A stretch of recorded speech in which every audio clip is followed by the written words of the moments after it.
오늘 이 시간은 유월절을 행하라 라는 제목을 가지고 하나님 말씀을 증거하도록 하겠습니다. 저와 여러분이 신명기서의 말씀을 함께 읽었는데, 신명기라고 하는 이 말씀을 보면 다시 말씀 앞에 선다라는 그런 의미를 갖고 있습니다. 왜 다시 말씀 앞에, 정확하게는 율법 앞에 선다고 하냐면, 분명히 시내산에서 율법을 받은 9세대가 존재하는데, 그들이 그 시내산에서 받은 율법을 터부시하고 자기네 생각과 자기네 뜻을 따라서 나아가다가 멸망하게 됩니다. 그래서 하나님께서는 시내산에서 주셨던 약속을 다른 말로 뭐라 그러죠? 우리 아동부? 언약이라 그러죠. 언약. 그 시내산에서의 언약을 다시 재갱신하는 의미에서 신명기서를 씁니다. 그래서 이 신명기의 말씀을 통해 다시 그 시내산에서 말씀을 받았던 그 심정 아래로, 하나님이 그 율법을 주셨던 그 은혜 아래로 들어가라고 하는 차원에서 이 신명기서가 쓰여졌다는 거예요. 그래서 신명기서를 보게 되면 모세의 3가지 설교가 나옵니다. 3가지 설교와 마지막 유언으로 되어져 있는 이 말씀은 결국에 이적과 기적의 세대가 승리하는 것이 아니라 바로 말씀이 실제가 된 존재들이 승리하게 된다는 결론을 맺고 있다는 것입니다. 그래서 오늘 여러분들과 제가 살아가면서 또 신앙생활하면서 수도 없는 기적을 체험했을 수도 있어요. 그런데 그 기적을 경험하고도 우리는 구원을 받지 못할 수 있습니다. 요즘에 계속 말씀드리는 게 있죠. 내가 기적을 경험하는 게 중요한 게 아니라 기적의 실체를 경험하는 게 중요하다는 거예요. 기적의 실체가 되시는 그 예수님을 여러분들과 제가 만나는 걸 통해서 끝까지 승리하는 저와 여러분들이 되셨으면 좋겠습니다. 그래서 그런 내용 안에 바로 오늘 본문을 보게 되면 유월절을 행하라라고 하는 것을 말씀을 통해서 볼 수 있습니다. 이 유월절은 사실 예수 그리스도의 십자가 사건에 대한 모형적인 예식으로, 그들이 나중에 유월절에 어린 양으로 드려질 예수님이 이 땅에 오시기 전까지 유월절을 행하면서 애굽에서 인도해낸 하나님을 잊지 말라고 하는 목적을 두고 이 절기를 만들었다는 거예요. 애굽에서 인도해낸 하나님이라고 하는 의미가 뭘까요? 애굽에서 인도해낸 하나님. 세상을 향해 살아갈 수밖에 없는 나. 은혜를 받지 않으면 여기 있는 모든 사람들은 노비예요, 노비. 그냥 종살이 하다가 죽을 수밖에 없는 존재입니다. 여러분들이 점점 하나님 말씀이 충만해지면 충만해질수록 일에 얽매여 사는 것이 아니라 일을 초월해서 사셔야 돼요. 그게 뭐냐면, 일은, 여러분들이 살아가면서 하는 일은 안 할 수가 없죠. 이 세상 살아가면서 돈을 벌어야 되기 때문에 일을 안 할 수가 없는데, 일이라고 하는 거는 수단이지 목적이 아니라는 거예요. 그래서 우리가 먹든지 마시든지 무엇을 하든지 하나님의 영광을 위해서 하는 것, 바로 하나님의 영광을 위해서 살아가는 게 목적이라는 것을 안다면 내가 어떤 일을 하든 상관이 없어요. 근데 그 일을 할 때에 이것은 목적이 아니라 수단이라는 거예요.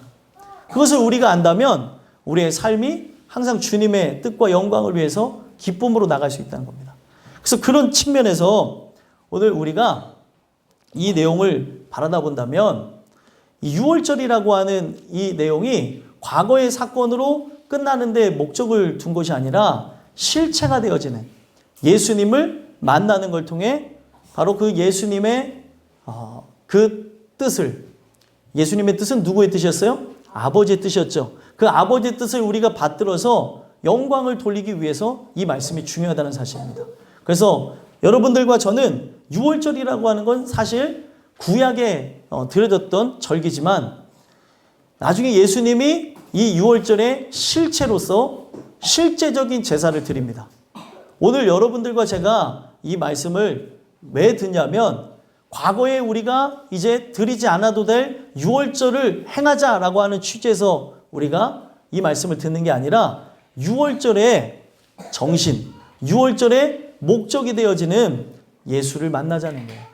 그 예수를 우리가 만나야지만 오늘 우리가 하는 이 모든 이 예배가 피상적이지 않고 그냥 하나에 흘러가는, 우리가 11시가 되어지면, 이 주일날 11시가 되어지면 이 자리에 모이는 하나의 문화로 형성하기 위함이 아니라 실제적인 삶을 살기 위해서 이 말씀을 주셨다는 거예요. 저는 오늘 이 주시게 되는 이 말씀을 통해서 6월절을 내가 실제로 경험하길 원합니다. 그런 은혜의 사람들이 됐으면 좋겠어요. 그래서 나중에 보시면 6월절이 분명히 사무엘 선지자가 살아있을 동안까지는 잘 지켜졌다고 합니다. 근데 성경을 보니까 사무엘이 죽고 난 이후부터는 6월절을 지키는 게 이들이 버거워지고 또 이것을 하나의 지나가는 일로 생각하면서 제대로 드리지 않았다는 거예요. 왜 하나님이 과거에 그 6월절 절기 나하고는 상관도 없는 것 같은데 졸려온 이야기를 왜 하는 건가? 여러분들이 바로 세상의 종로로 타는 사람들이잖아요. 제가 종로로 타는 사람들이잖아요. 바로 6월절이 실제로 여러분들에게 경험되어져야 이제는 세상의 종로로 타고 마귀의 종로로 타고 정말 썩어질 것을 위해 살아가는 존재가 아니라 바로 의의 종로로 타며 하나님의 영광을 위해 살아간다는 거예요. 이 땅에서는 하나님의 종으로 살고 나중에 저 천국에 가서는 하나님의 자녀로 왕노로 타며 살아간다는 겁니다. 그러기 위해서 이 6월절이 실제가 되지 않으면 십자가의 사건이 여러분들에게 마음에 실제적인 의미로 다가오지 않으면 아무짝에도 쓸모가 없다는 거예요. 소망하기는 이 내용을 통해서 6월절을 경험케 되는 십자가 사건을 경험케 되는 저와 여러분들이 됐으면 좋겠어요. 그래서 여러분들 보면 구약의 이야기를 보면은 사람들이 타락하면 뭐가 없어지는지 아십니까? 6월절이 없어져요. 사람들이 회복하면 뭐가 생겨나는지 아십니까? 6월절을 지켜드리기 시작한다는 거예요. 오늘날 여러분들이 교회를 수도 없이 다녔지만 6월절을 경험해 보지 못할 수가 있다는 거예요.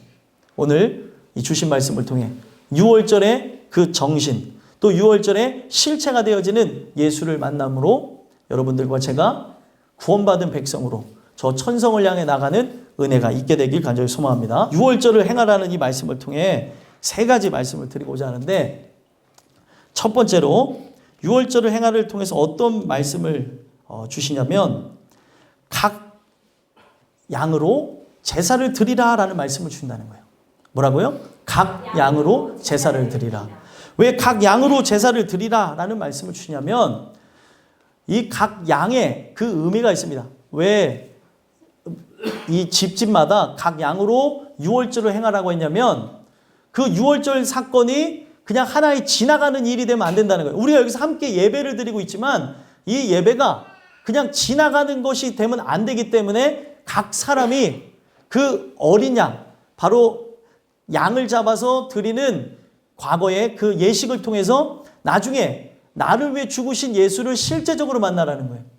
우리가 여기서 아무리 앉아서 예배를 드리지만 나를 위해 죽으신 예수를 만나지 않으면 아무 의미가 없다는 거예요.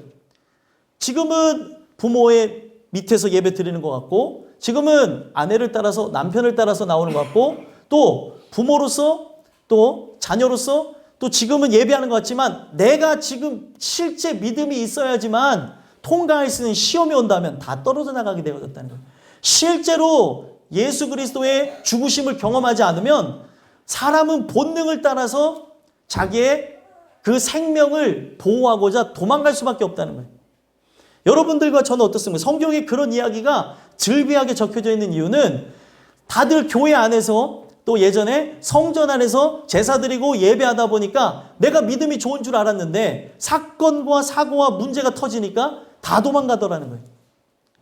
오늘 여러분들과 제가 이 6월절을 행하라는 말씀을 통해 이 십자가 사건이 나에게 실제가 되지 않으면 우리는 예수님과 함께 동고동락하며 3년 반을 따라다니다가 예수님을 팔아먹었던 가룟 유다밖에 되지 못한다는 거예요. 청함을 받은 거에 대한 가장 안 좋은 예가 누구냐면 가룟 유다입니다. 예수님 곁에서 계속 밥을 먹었고 예수님 곁에서 수도 없는 말씀을 들었지만 이 말씀이 나와 상관없다고 생각하니까 그리고 그의 목적은 영혼 구원을 위해서 자기 생명을 바치는 예수의 뜻과 함께하지 않다 보니까 그냥 피상적인 육신의 구원만을 외치다 보니까 아니 저 돈을 갖고 가난한 자를 구원해 주는 게 낫지 왜 저 돈을 허비하면서 예수님의 발 아래 붙는가? 실리적이고 합리적인 생각에 멸망으로 나가버렸다는 거예요. 여러분들, 우리가 신앙생활하는 거는 실리를 따지기 위해서 그런 게 아닙니다. 우리가 실계산을 통해서 돈을 계산할 때가 있는 것처럼 신앙생활은 돈을 불리기 위해서 하는 게 아니라는 거예요. 돈을 포기하면서까지 하는 게 신앙생활입니다. 근데 오늘 십자가 사건을 경험하지 않으니까 어떻게 되는 거예요? 돈 앞에 무릎 꿇고 명예와 권력과 권세 앞에 다 무릎 꿇고 도망가더라는 거예요. 제자들도 성령을 통하여서 십자가 사건, 그 유월절을 경험하지 못하니까 다 도망갔다는 거예요. 오늘 여러분들과 제가 이 유월절을 행하라는 말씀을 통해 각 양으로 제사를 드리는 은혜가 있었으면 좋겠습니다. 그래서 이 날이 언제냐면 아비벌이라고 얘기하고 있어요. 1절 한번 읽어볼까요? 읽어보겠습니다. 시작. 아비벌을 지켜 내 하나님 여호와께 유월절을 행하라. 이는 아비벌에 내 하나님 여호와께서 밤에 너를 애굽에서 인도하여 내셨음이라. 아멘. 제일 중요한 것은 밤에 너를 애굽에서 인도해냈다는 거예요. 이게 이스라엘의 시작입니다. 그들은 종살이하며 죽어야 되지만 하나님께서 빛이 없는 그 어두운 캄캄한 밤에 이스라엘 백성에게 약속을 실행하셔서 언약을 실행하시면서 그 대신 죽은 어린 양의 피로 그들을 구원해내셨다는 거예요. 그래서 이것을 기념해서 아비벌이라는 뜻이 뭐냐면 새해 첫날이에요. 새해 첫날을 삼으라는 거예요. 시작이 무엇이라는 거예요? 바로 아비벌. 새해 첫날이 바로 유월절과 함께 시작하라는 겁니다. 오늘 여기 있는 모든 사람들이 그 새해 첫날에 대한 의미를 통해서 가지셔야 되는 게 뭐냐면 이 사건은 뭘 상징하는 거냐면 거듭남을 얘기하는 거예요. 다시 태어나는 것. 오늘 우리가 은혜를 통해서 다시 태어나지 못한다면 우리는 살았으나 죽은 존재라는 거예요. 이것을 하나님께서 위하여서 여기 있는 모든 사람들을 부르신 겁니다. 만약에 여기에 연세가 그런 분들은 계시지 않지만 80이 넘었다 하셨을지라도 80평생 동안 이 유월절을 경험하지 못했다면 그분은 아직 새로운 날이 오지 않은 거예요. 성경은 바로 이 아비벌, 유월절을 경험한 그날부터가 새로운 시작이라는 거예요. 이것을 여기 있는 모든 분들이 경험하지 않으면 다 멸망으로 나갈 수밖에 없다는 겁니다. 그래서 아비벌의 의미를 보시면 이 아비벌의 뜻이 뭐냐면 아빕과 그리고 월을 합친 거예요. 그래서 두 단어를 합쳐가지고 만든 건데 아빕이라고 하는 단어는 푸른 이삭이라고 하는 그런 뜻이고 월이라고 하는 거는 무슨 우리가 생각하는 달월자지만 이 달월자의 의미가 히브리어에서는 어디서 온 거냐면 바로 다시 시작하다. 새롭게 되다라는 의미에서 왔다는 거예요. 그래서 새로운 시작은 바로 예수 그리스도의 십자가의 죽으심을 경험해야 바로 그가 바로 나를 위해 제물 되어져서 죽으시는 어린 양으로 바쳐져야 여기 있는 모든 사람들이 푸른 이삭처럼 새롭게 돋아날 수 있다는 거예요. 봄 하면 생각나는 게 무엇입니까? 벌써 겨울이 된 것 같아서 그런데 아침에는 겨울인데 지금 또 여름이에요. 이 온도를 맞출 수가 없는데 그래서 감기에 지금 걸리시고 이런 분들이 많은데 중요한 거는 우리가 예수 그리스도를 통해서 새 생명을 얻어야 바로 봄이 되어졌을 때 새 싹이 나는 것처럼 새 이삭이 돋아난다는 거예요. 그래서 유월절을 경험해야 실제 싹이 나오는 거예요. 이 씨는 천국에서 하나님의 말씀을 통해서 우리에게 오게 되는 씨앗을 얘기하는 겁니다.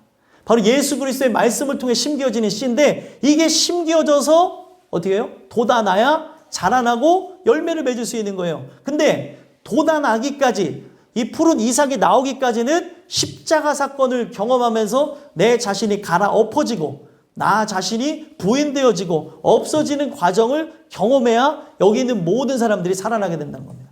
그래서 성경은 바로 아비벌에 이것을 생하라고 하면서 이것을 바로 새 첫날로 삼으라고 하면서 그들에게 가장 중요한 게 뭐예요? 애굽에서 하나님이 너를 인도했다는 거예요. 이게 그들에게도 중요한 거고 여러분들에게도 저에게도 중요한 거예요. 항상 잊지 말아야 되는 게 뭐예요? 애굽은 세상인데 세상에서 우리를 구원하기 위해 바로 누군가 죽으셨다는 거예요. 구약에서는 그 양을 바쳐 드림으로써 나중에 누가 죽을 거를 바로 예비해 놓으신 거예요. 예수가 돌아가 주실 것을, 바로 우리를 위해서 돌아가실 것을 바로 하나님께서 예정해 놓으셨다는 겁니다. 그러면 여기 있는 모든 사람들이 지금 십자가 사건이라고 하면은 우리가 연대기를 따지면은 언제요? 2000년 전이죠. 2000년 전의 이야기를 괜히 하는 이유가 아니라 이 사건이 실제로 돼야 되기 때문에 이 말씀을 나눈 겁니다. 신명기 시대, 구약 시대였지만 나중에 십자가가 세워질 것을 하나님께서는 시간을 초월해서 다 아시고 이루신 상태에서 이것을 그들에게 증거한 겁니다. 오늘 여러분들과 제가 나는 십자가 사건 이후의 사람이지만 이 사람들은 십자가 사건 이전의 사람이지만 똑같이 시간을 초월해서 이것이 실제로 나에게 와닿지 않는다면 의미가 없다는 거예요. 그래서 하나님께서는 2절에 자기 이름을 두시려고 뭐라고 얘기해요? 한번 읽어보겠습니다. 시작. 여호와께서 자기의 이름을 두시려고 택하신 곳에서 소와 양으로 내 하나님 여호와께 유월절 제사를 드리되. 아멘. 자기 이름을 두시려고 택하신 그 장소에서 뭐를 드려야 돼요? 소와 양으로 내 하나님 여호와께 유월절 제사를 드리라는 거예요. 자, 처음에는 출애굽기 12장의 유월절에 대한 규례가 이제 나오기 시작하는데 거기에는 시작했던 게 뭐냐면 각 양을 바로 가족마다 바칠 것이니라 이렇게 얘기하고 있어요. 근데 집집마다 사정이 다르죠. 어떤 집은 이것을 한 사람씩 잡아서 드릴 수 있는 집이 있는가 하면 어떤 집은 가난해서 양 한 마리를 잡으면서 이것을 함께 나눠 먹어야 되는 집안도 있었던 거예요. 목적이 뭐냐면 각 양을 내가 잡는다는 심정을 갖고 1년 동안 집안에서 기른 양을 잡는 거예요. 그러니까 여기 아이들 보면 동물을 굉장히 사랑해요, 얘네들이. 근데 얘네들이 정말 사랑하는 동물을 옆에서 재우고 그리고 먹이고 그리고 함께 산책하고 했던 그 양을 나 때문에 죽이는 거예요. 그리고 그 울음소리를 아이들이 듣고 그 울음소리를 부모가 듣는 겁니다. 그러면서 죄에 대해서 우리가 관대하면 안 되겠구나, 죄를 범하면 안 되겠구나라는 생각을 어렸을 때부터 심어주면서 유월절 제사를 드리는 거예요. 양은 소리도 잘 지르지 않고 죽습니다. 제가 양을 잡는 장면을 봤는데 그래서 이 양을 통하여서 예수님의 모습을 이렇게 표현해내기도 한 것 같아요. 또 양의 모습이 또 누구의 모습이기도 하죠? 우리의 모습이기도 한데 그 죽임당하는 어린 양을 보니까 소리도 잘 지르지 않고 죽더라는 거예요. 물론 소리를 내는 양도 있습니다. 매 하고 그냥 죽어요. 그걸 보면서 저는 충격을 받았습니다. 야, 이 양의 이 모습을 그대로 예수님의 모습과 연결 지을 수 있도록 하나님 저렇게 창조했구나. 근데 죄를 끊어내려고 어떻게 했냐면 어린아이들과 부모가 함께 양을 기르는 거예요, 집안에서. 그리고 그 함께 기르면서 함께 잤던 그 양을 유월절날 잡는 거예요. 그러면 얘네들이 어떻게 될 것 같아요? 충격을 받지 않을까요? 저희 비슷한 걸 경험했습니다. 우리 한국의 유월절은 바로 복날이더라고요. 그래서 그날만 되면 복실이가 없어지고 복순이가 없어지고 왜 다 없어지는지 모르겠는데 나중에 보니까 범인이 저희 아버님이었어요. 커서 알았어요. 왜 없어지지? 어떤 때는 게장수가 가져갔다 그러고 그랬더니 나중에 식탁에 맛있는 게 올라와서 보니까 우리 뽀삐가 올라갔더라고요. 그때 그 충격을 말할 수가 없는데 그래서 아버지한테 아빠는 정말 어렸을 때도 기억나요. 사람도 아니라고 하면서 제가 문을 잠그고 울고불고 했는데 제가 참 그 속물이라는 거를 하나님이 잘 표현해 주신 게 2,000원에 또 넘어갔어요. 아빠가 2,000원 줄게 그만 울어 그랬더니 2,000원 받고 바로 잊어버리는. 근데도 지금도 기억이 나요. 2,000원 받으면서 눈물을 끄쳤던 저의 이중성을 받고 또 그것 때문에 눈물을 흘렸던 걸 기억합니다. 어렸을 때 그게 충격적이니까 아직도 기억하는 거거든요. 근데 목적이 뭐예요? 먹기 위해서 잡는 게 아니라 목적이 뭐예요? 드리기 위해서 잡는 거예요. 누구 때문에 잡는 거예요? 그 양을? 나 때문에. 아빠가 얘기해 주는 겁니다. 또 어머니가 이 양을 잡으면서 얘기해 주는 거예요. 이것을 나중에 집에서 하는 게 아니라 각 성회로 모여가지고 이들이 성막에서 성전에서 이걸 할 때에 바로 제사장 옆에서 부모와 함께 모든 죄를 이렇게 전가하면서 그거를 잡으면서 그들에게 얘기해 주는 거예요.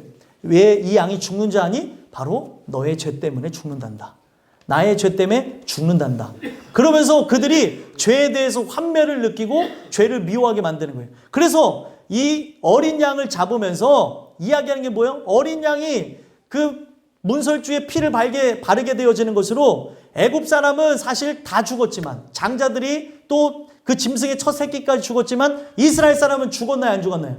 아무도 안 죽었어요. 짐승 어떤 한 마리도 죽지 않았다고 성경에 기록되어 있습니다. 우리가 이거를 통해서 뭘 경험해야 되는 거냐면 바로 예수 그리스도께서 나를 위해 제물 되어져서 어린 양으로 피를 흘려 죽으시는 것을 각 사람이 경험해야 된다는 거예요. 부모가 경험했으나 자녀가 경험 못할 수도 있고 자녀가 경험했으나 부모가 경험할 수 있다는 거예요. 이걸 위해서 오늘 말씀을 듣는 거예요. 이것이 실제가 되기 위해서 이 유월절을 경험하기 위해서 오늘 말씀을 듣는 겁니다. 하나님, 내 죄 때문에 당신의 아들이 죽었습니다. 주님, 이 죄를 어떻게 용서하겠습니까? 이 죄를 어떻게 용서받을 수 있겠습니까? 주님 도와주세요. 도와주세요. 그렇게 기도하면서 이 예배 가운데에 나를 위해 죽으신 그 예수를 만나는 게 목적이라는 거예요. 이거를 만나지 않으면 기회만 되면은 다 나가서 하나님의 뜻을 거역하고 하나님의 마음을 아프게 하고 내 마음대로 내 뜻대로 한다는 거예요. 아무리 가서 엄마랑 싸우지 말아라. 이렇게 하면 안 된다. 저렇게 얘기하. 청년들한테 제가 이런 저런 얘기도 할 때가 있거든요. 근데 아무리 그 얘기를 들어도 알았어요. 절대 안 그래요. 집에 가서 대판 싸우는 거예요. 엄마랑 막. 머리까지 잡아가면서 막 싸우고. 아무리 얘기해도 안 들려요. 왜 그러냐면 이게 내 마음에 와닿지가 않아서 그런 겁니다. 내가 이렇게 하는 게 정말 잘못된 거구나. 이렇게 하면 안 되는 거구나. 라는 거를 진짜 깨달아야 안 그러는데 그러니까 내가 부모를 진짜 마음을 아프게 하고 내 말로써 진짜 내가 칼로 부모를 죽이지 않았을 뿐이지 말로 내 사랑하는 부모를 수도 없이 죽였다는 걸 모르니까 그냥 너 한번 당해봐라라는 식으로 그런다는 거예요. 왜 이런 일들이 일어나냐면 하나님 말씀이 내 안에 들어와 있지 않으니까 오늘날 그런 모습들이 나타난다는 거예요. 아무리 이 말씀을 듣고 난 그렇게 살아야지 했지만 환경이 딱 그렇게 맞춰지게 되면 하나님의 뜻을 거역하며 나간다는 거예요. 그래서 성경은 뭐라냐면 각 양을 잡으면서 바로 하나님께 제사를 드리라는 거예요. 그리고 이 제사를 드리는 목적이 뭐예요?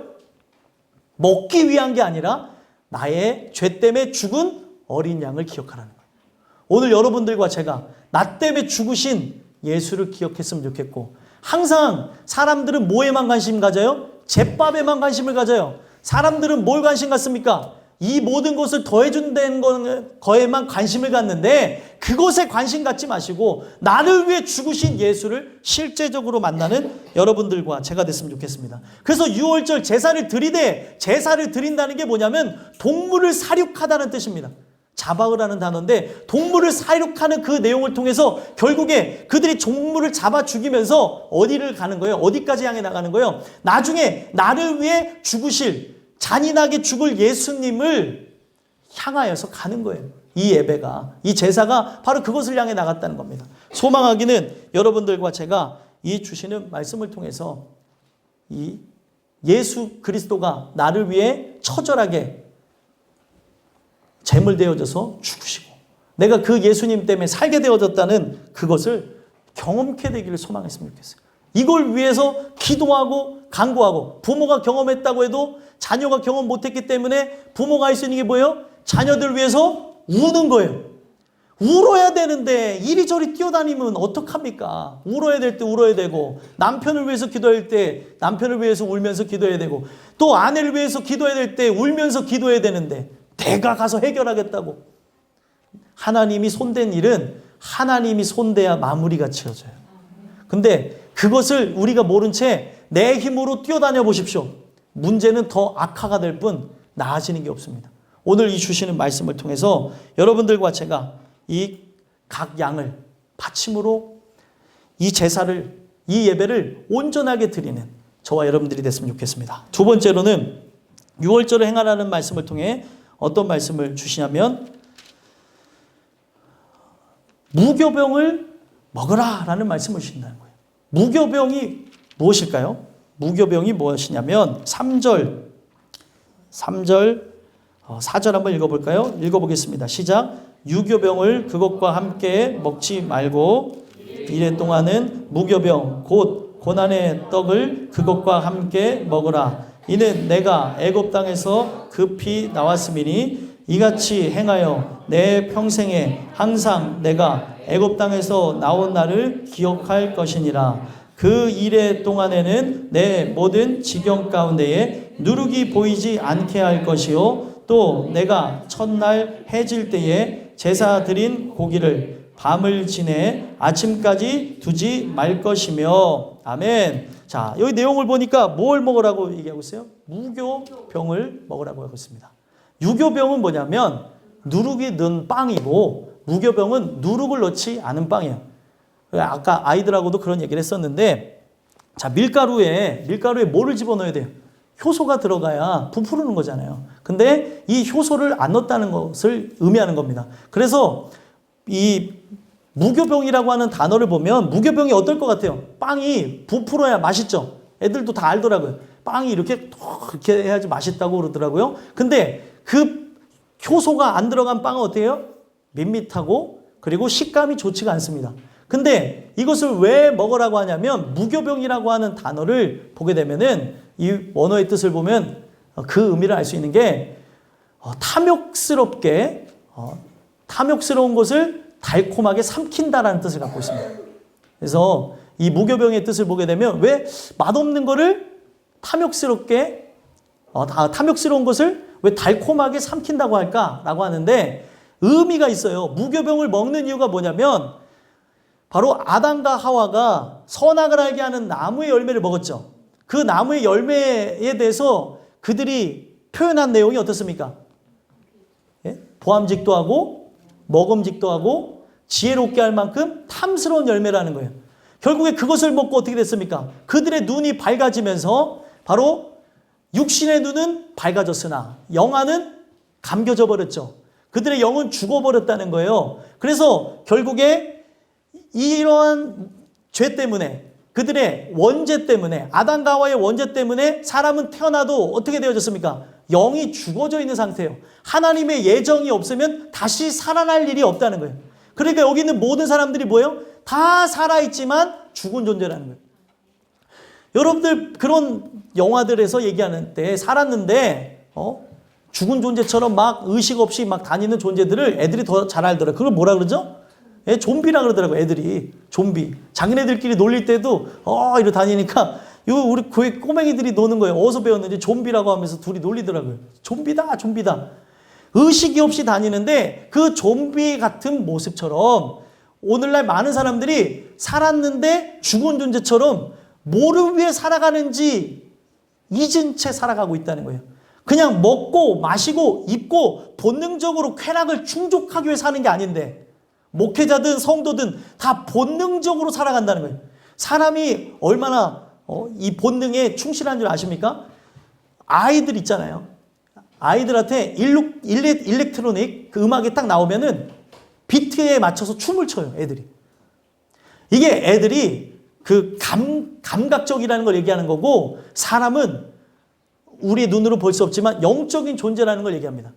아니 얘네들이 일렉트로닉 음악을 어떻게 알아서 춤을 춥니까? 참 희한한 거는 그런 사탄 성향이 있는 음악을 들려주면 아이들의 그런 오감을 만족하면서 막 들뛰고 막 그런다는 거예요. 애들 갖고 그런 실험하면 안 되는데 위험한데 그런 이야기들이 오늘날 막 연구가 되어져서 사람들에게 나온다는 거예요. 음악이 사람을 움직인다고 얘기하잖아요. 마찬가지로 오늘 많은 사람들이 그렇게 살아가고 있는데 우리가 이 영이 죽어가지고 그렇게 되어지는 거예요. 그래서 우리의 죄 때문에 누가 결국에 죽었다는 거예요. 집사님 누가 죽었다는 거예요? 아유 잘하세요. 예수님이 죽었다는 거예요. 예수님. 그래서 그 예수님이 나 때문에 죽었다고 하는 거를 절대로 잊지 말라고 하는 잊지 말라고 하는 그런 의미에서 바로 무교병을 먹는 거예요. 무교병. 아, 그분이 나 때문에 죽었습니다. 나 때문에 바로 십자가 달려 죽었습니다. 바로 그 무교병을 먹으면서 뭐를 연상하는 거예요?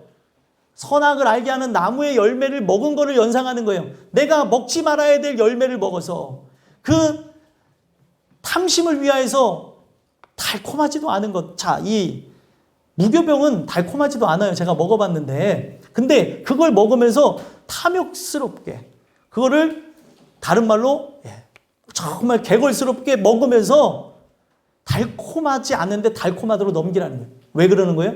절대 그 죄에 대해서 잊지 말라고 하는 차원에서 6일 총 7일 동안 뭘 먹어요? 무교병을 먹으라는 거예요.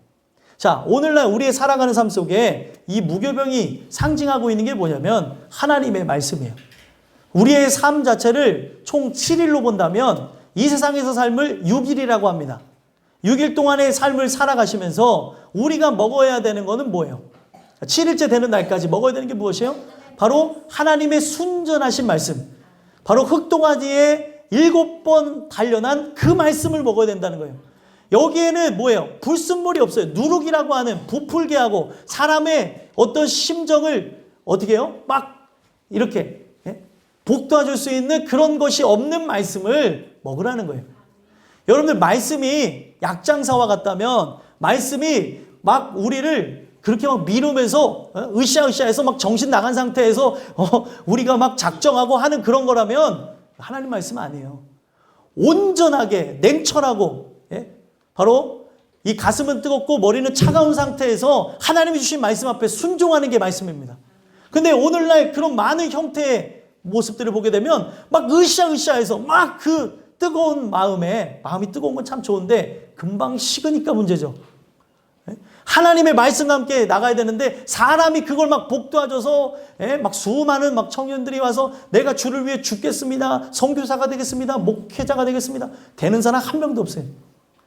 왜 제가 이런 말씀을 드리냐면 오늘 이 말씀을 통해서 살펴봐야 되는 게 실제로 이 하나님의 말씀을 내가 먹으면서 은혜로 살아가지 않는다면 저 영원한 천국에 못 들어간다는 거예요.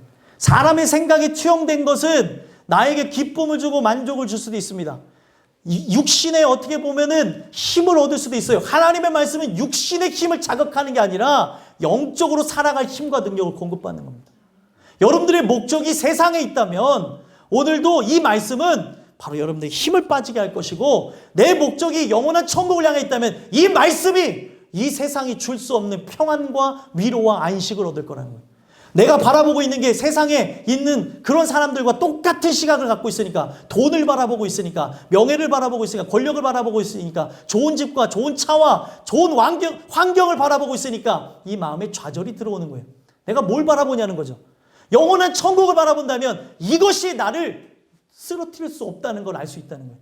그래서 이 말씀을 오늘 우리가 먹고 나가야 되는데 오늘 우리가 나의 죄 때문에 죽으신 예수를 기억하면서 오늘 이 말씀을 감사함으로 눈물로 먹고 나가야 되는데 사람들이 이 말씀을 먹을 때 뭐라고 하는 거예요?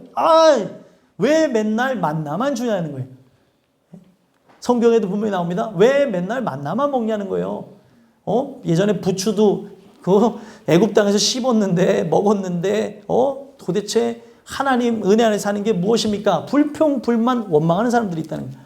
오늘 주시는 이 말씀을 통해 여러분들과 제가 바로 이 땅의 삶을 6일이라고 생각한다면 첫째 날부터 6일의 삶을 여섯째 날까지 살아가면서 우리가 하나님의 창조하심을 받으면서 나가는 존재라면 우리에게 필요한 것은 하늘 양식밖에 없는 거예요.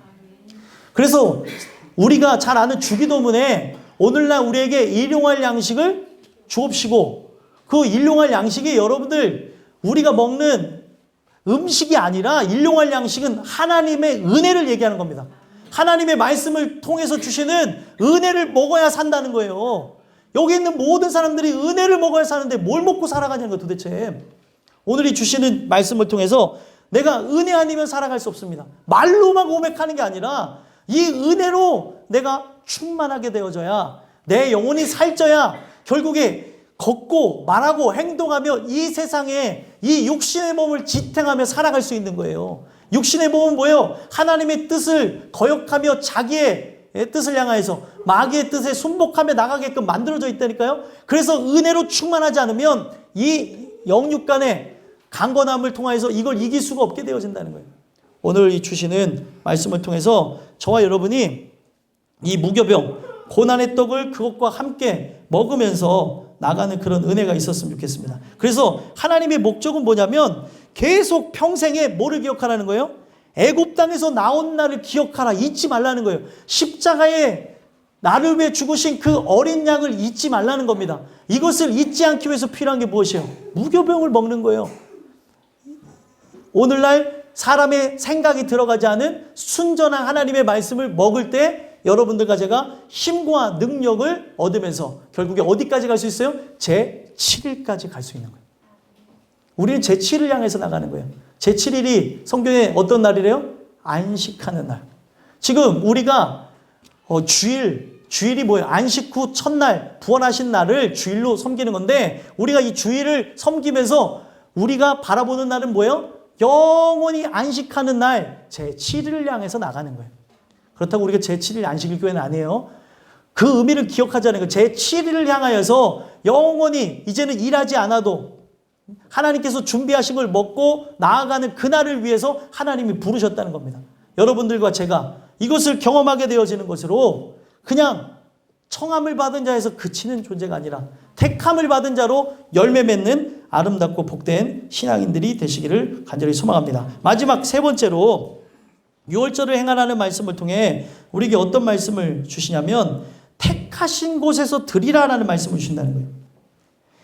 자, 5절 한번 읽어보겠습니다. 5절, 6절, 7절까지 읽어보겠습니다. 시작. 유월절 제사를 내 하나님 여호와께서 내게 주신 각성에서 드리지 말고 오직 내 하나님 여호와께서 자기의 이름을 두시려고 택하신 곳에서 내가 애굽에서 나오던 시각 곧 초저녁 해 질 때에 유월절 제물을 드리고 내 하나님 여호와께서 택하신 곳에서 그 고기를 구워 먹고 아침에 내 장막으로 돌아갈 것이니라. 아멘. 자, 정확하게는 오늘날 이 유월절 사건은 우리 인생의 밤을 통과하는 데 꼭 필요한 사건이에요. 그래서 여기 보게 되면은 택하신 곳에서 뭐를 먹어요?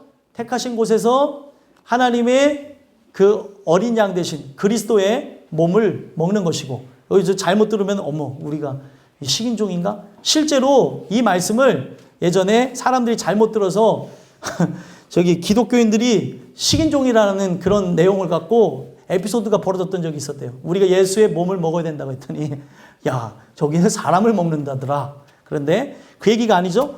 오늘 우리가 예수의 말씀을 통해서 먹어야 되는 게 뭐예요? 물과 피, 그 물과 피를 다 쏟으신 그 예수 그리스도의 그 실제적인 사건, 나를 위해 죽으신 그의 피가 나의 바로 음료가 되어지고 그의 몸을 우리가 먹음으로 사는 역사. 그러니까 결국에는 그거를 왜 예수님이 성만찬에 대해서 이야기를 하셨냐면 바로 유월절 사건을 통하여서 그들에게 이야기를 했다는 겁니다. 유월절의 핵심이 뭐냐면 다음 날까지 그 고기를 남겨두면 안 되는 거예요.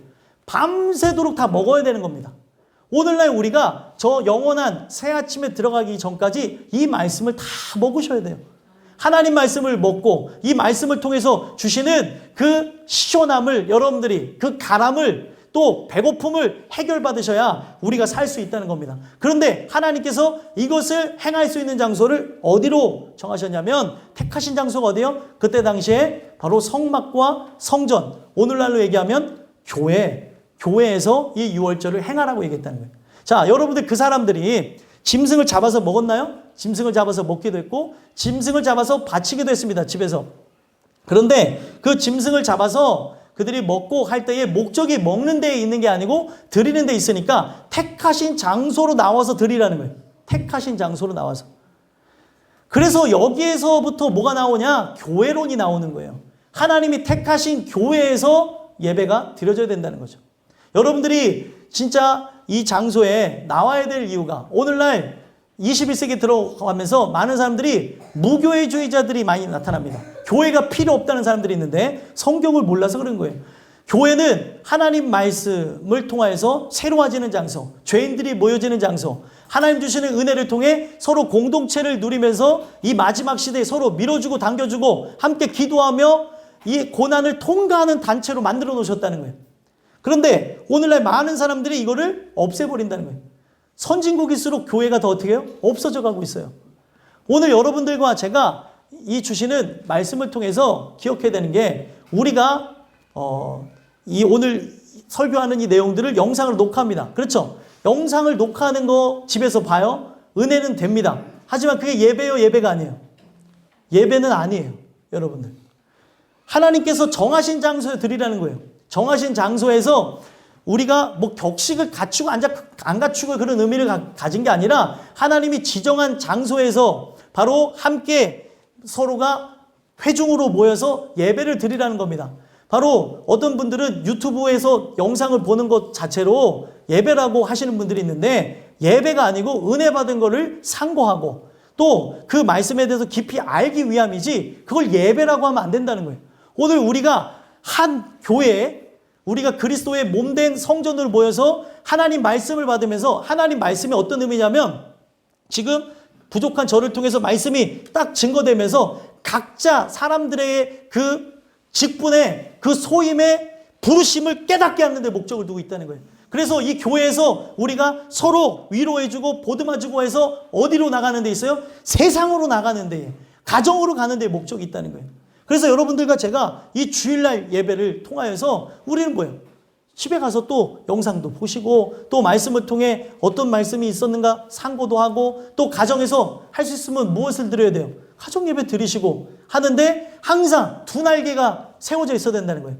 뭐 유행하는 그런 두 날개는 아니지만 성경을 통해서 얘기하는 두 날개는 뭐냐면 바로 교회에서 세워지는 날개와 가정에서 세워지는 날개가 든든히 세워져야 된다는 겁니다. 오늘 여러분들과 제가 이 말씀을 통해서 세워지지 않으면 오늘 우리는 결국에 우리가 함께 연합하여면서 하나님이 두세 사람이 모인 곳에 나도 너희들 중에 있다 하면서 기뻐하시고 함께 합력하여서 선을 이루는 그런 강력한 힘을 포기하는 것과 같다는 거예요. 오늘 여러분들과 제가 택하신 곳에서 바로 예배를 드리게 되는 은혜가 있었으면 좋겠어요. 그래서 택하신 그곳에서 그 고기를 구워 먹고 아침에 내 장막으로 돌아갈 것이니라. 이들에게 이 짐승을 바치고 또 짐승을 먹는 거는 늘 있었던 것인데 거기서 할 게 아니라 바로 성전으로 성막으로 나와서 유월절을 행하라는 거예요.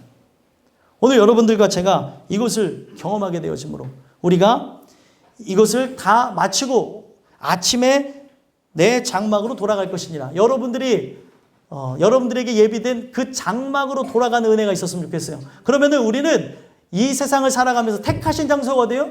바로 여러분들이 섬기고 있는 이 교회가 택하신 장소고 또 여러분들이 신앙생활하고 있는 그 가정이 택하신 장소로서 바로 거기에서 두 제단이 쌓여야 되는 거예요. 근데 성전에서의 제단이 없이 가정의 제단만 쌓여진다면 문제가 있고 또 오늘 우리가 성전 제단만 쌓여 있다면 그것도 문제라는 거예요.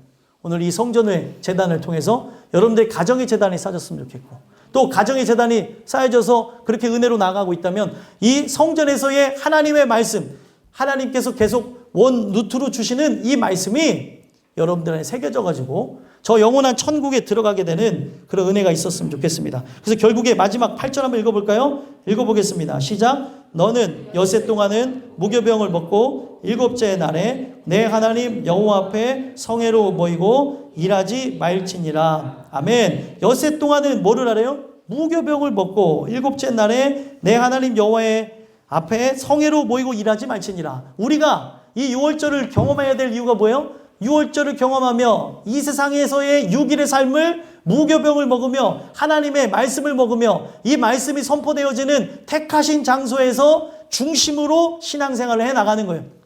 만약에 이 내용을 여러분들이 놓치셨다면 여러분들 오늘 제발 이 말씀은 집에 가서 한 번씩 꼭 들어보시고 아 이게 어렵다라고 하면은 여러분들 어려워지는 게 쉬워지는 비결이 뭔 줄 아세요? 어려워지는 게 쉬워지는 비결 계속 듣는 거예요. 계속 들어보세요. 만약 여러분들이 100번을 들은다면 요 6월절에 대해서 달인이 되실 것입니다. 말씀은 그렇게 알아가는 거예요. 근데 아우 이거 어렵네. 아 나는 이거는 잘 모르겠네. 아우 졸려. 이게 아니라 이게 내 안에 새겨져야 생명이 된다니까요.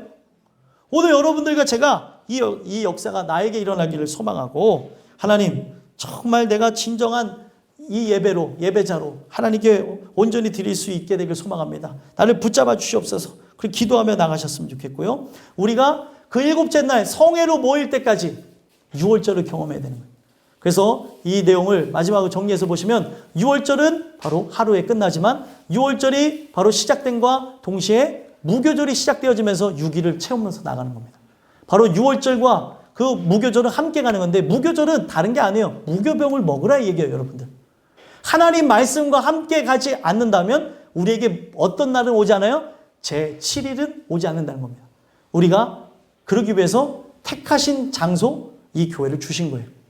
이 교회에서 여러분들 하나님 말씀으로 채워짐으로 여러분들의 가정에서 그 제단의 등불이 꺼지지 않으셨으면 좋겠고 또 직장에서도 사회에서도 하나님의 그 일을 감당하며 나가는 여러분들과 제가 되기를 간절히 소망합니다.